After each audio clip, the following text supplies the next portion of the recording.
Hello students, I am Ajay Kumar, your mathematics teacher. In last classes we studied about the operation of matrices, addition of matrices, subtraction and multiplication of the matrices. Now we are shifting to the properties of matrices and transpose of matrices. So what is the meaning of properties of matrices? Not necessarily meaning, what types of properties we have about the matrices. The first property is that non-commutative of multiplication of matrices. If matrices A into B and B into A are both defined, it is not necessary that A B equals to B A. जैसे आपने last class में पढ़ा था कि अगर A into B हो तो ज़रूरी नहीं है कि B इंटू ए भी हो, राइट तो यहाँ पर अगर A इंटू बी है, it is not necessary that A B equals to B A. It's very important property. Okay, now next one, the associative law. For any three matrices A, B and C, we have A, B into C equals to A into B into C whenever both sides of the equality are defined. अगर हमारे तीन matrices है A, B और C, अगर पहले हम A into B कर दें और बाद में उसको C से मल्टीप्लाई करें, या हम पहले B और C को मल्टीप्लाई करें और उसके बाद जो आंसर आएगा उसमें A को मल्टीप्लाई करें, दोनों का ही आंसर सेम होगा. और ये कहता है associative law, right. Third one, the distributive law. For three matrices A, B and C, A dot, actually dot means multiplication, okay, A into B plus C equals to A B plus A C. ये तो हम करते हैं algebra में भी, right. तो ए into B plus सी हो तो हम इक्वल टू किसके होगा, वो ए इंटू बी प्लस ए इंटू सी. इसे करने की कभी आवश्यकता पड़ती नहीं है, बस ये सब लॉज हैं, इसको पढ़ना है. क्योंकि ऑब्जेक्टिव क्वेश्चंस में एक क्वेश्चन आता है, हमने आपसे पिछली बार भी कहा था कि मैट्रिसेस का एक क्वेश्चन हमको मिलता है ऑब्जेक्टिव में, तो वो इसी में से कहीं जब थ्योरी है मैट्रिसेस की उसमें से पूछ लेते हैं, तो इसीलिए हम उसको अटेम्प्ट कर सकें. और उसके अलावा नॉलेज तो चाहिए. Okay, next, A plus B into C equal to A C plus B C. अब इसका क्यों बताया, जब ये हो गया था तो ये क्यों बताया, ये इसलिए बताया क्योंकि A B is not equal to B है. अगर हम मल्टीप्लिकेशन को उल्टा करते हैं तो वो सेम नहीं होता है, लेकिन यहाँ पर हम बात करें ये सी बाहर हो गया है, तो ये वाला लॉ, ये वाला जो प्रॉपर्टी है ये भी वर्क करती है. Next property, the existence of multiplication identity. ये बहुत इंपॉर्टेंट प्रॉपर्टी है. ये इसमें लास्ट में क्वेश्चन मैंने किया था, अगर आपने पीडीएफ फाइल देखी हो, लास्ट की वीडियो में नहीं था, लेकिन जो पीडीएफ फाइल थी उसमें जो लास्ट क्वेश्चन था, मतलब क्वेश्चन नंबर 2 का फोर्थ वन, वो इसी बेस पे किया था. For every square matrix A there exist an identity matrix of some order such that A I equals to A I, sorry I A equals to A I equals to A. मतलब किसी भी एक matrix में अगर हम आई का multiply करते हैं, what is I is a identity matrix, right. अगर ए सपोज दैट 3/3 का स्क्वायर मैट्रिक्स है ना, it should be square matrix. Identity matrix always a square matrix. या तो वो A2 होगा, मतलब 2/2 होगा, या वो A3 होगा, मतलब वो 3/3 का होगा. और वो इन दोनों में से क्या होगा वो डिपेंड करेगा, ये आगे भी इसमें से किस पर डिपेंड करेगा कि ये मैट्रिसेस क्या है, ये मैट्रिक्स ए कौन सा है. अगर ये मैट्रिक्स ए 2/2 मैट्रिक्स है तो हम I2 लेंगे. अगर ये मैट्रिक्स ए 3/3 मैट्रिक्स है तो हम I3 लेंगे. जो पिछला जो हमने क्वेश्चन किया था उसको आप देखिएगा, जहाँ पे 4 था और उस 4 को हमने अगले स्टेप में 4i लिखा था. तो जब भी कोई सी नंबर को हमें अकेला 4 अगर हम यूज़ करते हैं मैट्रिसेस में, तो उसको हमको मैट्रिक्स फॉर्म में कन्वर्ट करना पड़ेगा. तो उसको हम करेंगे 4i मतलब 4 इंटू 1 0 0 0 1 0 0 0 1, है ना. थोड़ा सा कॉन्सेंट्रेट करिएगा, अगली बार हम जब इस पर क्वेश्चंस करेंगे तो और क्लियर हो जाएगा. हाँ, पर उसके लिए भी ये जो प्रॉपर्टी काम करती है कि आप पहले i लिख लें इंटू ए करें, या फिर a लिखे इंटू आई करें इक्वल टू ए. यहाँ पे a क्या है, यहाँ पे एक मैट्रिक्स है, राइट. वहाँ पर हम लोगों ने एक नंबर लिया था, ओके. यहाँ पे a क्या है, एक मैट्रिक्स है. अब किसी भी मैट्रिक्स में अगर मल्टीप्लाई करें i का, मतलब आइडेंटिटी का, या फिर आइडेंटिटी मैट्रिक्स में उस मैट्रिक्स ए का मल्टीप्लाई करें, तीनों का आंसर सेम आएगा या इक्वल आएगा। ठीक है, समझ में आ गया होगा। आगे बढ़ते हैं। ट्रांसपोज ऑफ ए मैट्रिक्स बहुत इंपॉर्टेंट टॉपिक है हमारे मैट्रिसेस का। एक ट्रांसपोज मैट्रिक्स और उसके अलावा इन्वर्स ऑफ मैट्रिक्स, दो टॉपिक है इसमें मैट्रिसेस में। चलिए बात करते हैं क्या होता है transpose of a matrix. If A I A J be an m cross n matrix, then matrix obtained by interchanging the row and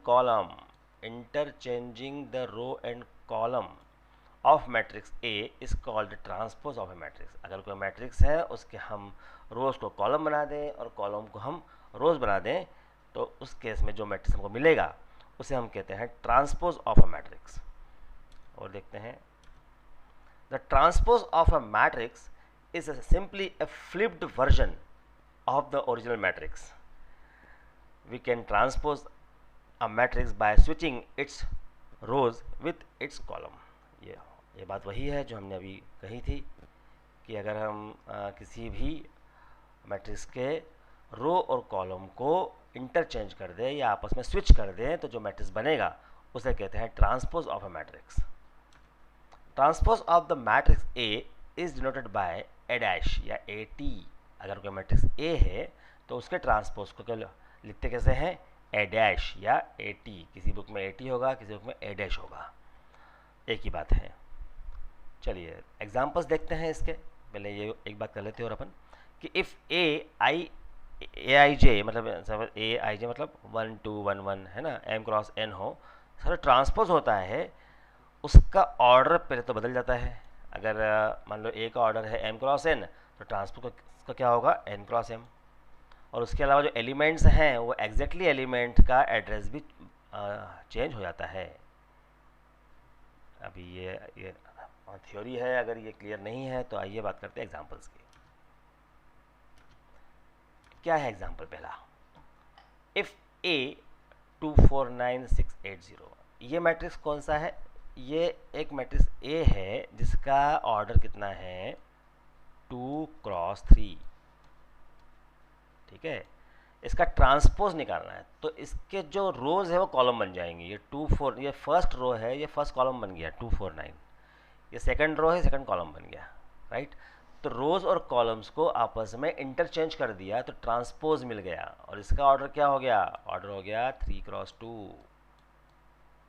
जब भी हम ट्रांसपोज निकालते हैं, अब देखिए जैसे मान लीजिए ये वाला पार्ट कौन सा है, A12 first row second column और ये A21। ठीक है, तो वो AIJ जो है वो AJI हो गया और M क्रॉस N जो है वो N क्रॉस M हो गया, है ना। पिछली स्लाइड देखिएगा, अपने जहाँ को PDF फाइल भेजूंगा तो उसमें आप देखेंगे। चलिए आगे बढ़ते हैं, कोई और एग्जाम्पल करते हैं इसका। इफ़ P इक्वल्स टू 3 - 2 8 7 2 - 1 0 5 3, ये 3/3 का मैट्रिक्स है तो इसका भी ट्रांसपोज 3/3 होगा। लेकिन जो कॉलम है वो रो बन गया, कॉलम है 3 रो है 3 - 2 8, तो 3 - 2 8 कॉलम बन गया। 7 2 - 1 7 2 - 1 और 0 5 3 5 3, या कॉलम भी कर सकते हैं, बात तो एक ही है। 370 एक कॉलम है, ये रो बन गया 370, ये कॉलम है, ये रो बन गया, राइट। क्या निकल गया, ट्रांसपोज पी डैश। अब उसको ए टी बोलो या ए डैश बोलो, पी डैश बोलो, पी टी बोलो, एक ही बात है। और देखते को एग्जांपल, ये एक रो मैट्रिक्स है ना, रो मैट्रिक्स सिंगल रो।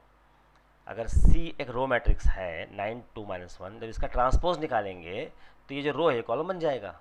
तो जो रो मैट्रिक्स वो कॉलम बन गया, इसका सी का क्या ऑर्डर है, 1 रो एंड 3 कॉलम,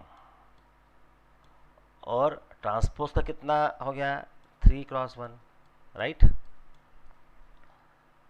समझ में आ गया होगा, सॉरी यहाँ पे 3 आएगा नॉट 1, शॉर्ट भी 3। ओके, PDF में ठीक कर देंगे। आगे बढ़ते हैं, क्या है प्रॉपर्टीज़ ट्रांसपोज ऑफ मैट्रिक्स की, जो हमने पढ़ा ट्रांसपोज का, इसकी प्रॉपर्टीज़ क्या क्या है देख लेते हैं। फर्स्ट प्रॉपर्टी, अगर किसी मैट्रिक्स का ट्रांसपोज निकालें और उस आंसर जो आएगा उसका फिर से ट्रांसपोज निकाले तो ए आ जाएगा।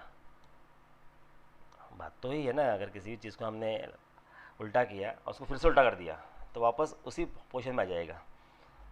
तो ए ट्रांसपोज का transpose equal to A. Interesting है। सेकंड, अगर किसी मैट्रिक्स में एक स्केलर नंबर के का मल्टीप्लाई करें और उसका ट्रांसपोज निकालें तो वो इक्वल टू होगा उस ए का ट्रांसपोज इनटू के।